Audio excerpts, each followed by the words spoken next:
Saudi अरब ने multiple entry visit visa पर पाबंदी लगा दी है। क्या इससे सिर्फ पाकिस्तान और इंडिया को टारगेट किया जा रहा है? असल हकीकत क्या है? या फिर ये इलीगल इमिग्रेशन और हज वायलेशंस की वजह से है? बहुत से लोग ये समझते हैं कि ये एक सियासी फैसला है जो सिर्फ टूरिज्म लॉ के नाम पर लगाया गया है। वीजा की इस नई पाबंदी से काफी पाकिस्तानी और इंडियन मुतासर होंगे। इतलात के मुताबिक दुबई रेजिडेंट्स के लिए भी अब ये वीजा नहीं लगेगा। पाकिस्तान के अलावा Algeria, Bangladesh, Egypt, Ethiopia, Indonesia, Iraq, Jordan, Morocco, Nigeria, Sudan, Tunisia और यमन के लिए भी अब वीजे की पाबंदी लगा दी गई है। ताहम सिंगल एंट्री वीजा अब भी बआसानी लगाया जा सकेगा। इस फैसले की असल वजह क्या है? इस मल्टीपल एंट्री वीजा का असल फायदा सिर्फ टूरिज्म नहीं बल्कि वहाँ जाने वाले अफराद उम्रा भी करते थे। अक्सर इनमें ऐसे भी हैं जो इलीगल तौर पर सऊदी अरब में काम कर रहे हैं। हर 3 महीने बाद 3 महीनों का एक्सटेंशन और फिर 6 महीने बाद एग्जिट री एंट्री करके वापस इस वीजे पर वहाँ काम कर रहे हैं। रिपोर्ट्स के मुताबिक सऊदी अरब ने ये कदम इलीगल इमिग्रेशन और वीजा वायलेशंस के खिलाफ उठाया है,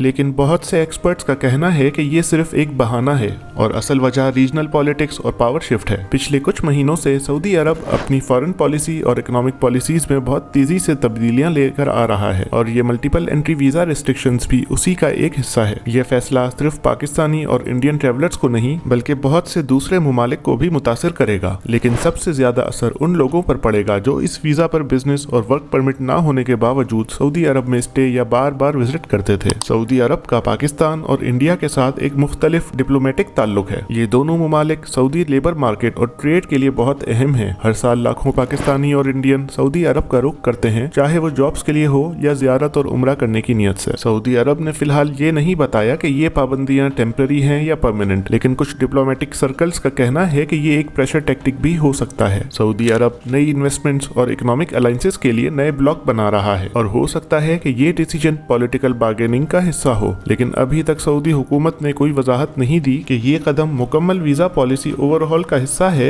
या सिर्फ किसी खास इशू को एड्रेस करने के लिए उठाया गया है। पाकिस्तान और इंडिया दोनों के लाखों वर्कर्स और बिजनेस कम्युनिटीज को इस फैसले से बड़ा झटका लग सकता है और ये भी हो सकता है कि आने वाले दिनों में सऊदी अरब वीजा से मुताल्लिक किसी नए कानून का ऐलान भी करे। सऊदी अरब ने पहले भी लेबर लॉज और वीजा पॉलिसीज को रिवाइज किया है, लेकिन इस दफा ये चेंज ज्यादा एग्रेसिव लग रहा है। अगर ये पॉलिसी लॉन्ग टर्म रही तो ये सिर्फ एक्सपर्ट्स और ट्रेवलर्स के लिए नहीं बल्कि सऊदी मईशत के लिए भी नुकसान का सबब बन सकती है। कहा यह भी जा रहा है कि हज पर गैर कानूनी तौर पर आने वाले अफराद की तादाद भी काफी ज्यादा होती है और इस वीजा पर रुक जाने वालों को चेक करके रोकना भी काफी मुश्किल होता है। इस पाबंदी का मकसद सिर्फ रमजान और हज के दौरान हद से ज्यादा रश को रोकना भी है। फिलहाल क्या पाकिस्तानी और इंडियन हुकूमत इस फैसले पर सऊदी अरब से कोई बातचीत करेंगी या खामोशी से नए फैसलों का इंतजार किया जाएगा? इस बात का भी चांस है कि ये सिर्फ वक्ती फैसला है जिससे गैर कानूनी तौर पर हज करने के लिए आने वालों को रोका जाए और हज के बाद इस वीजा को वापस खोल दिया जाए।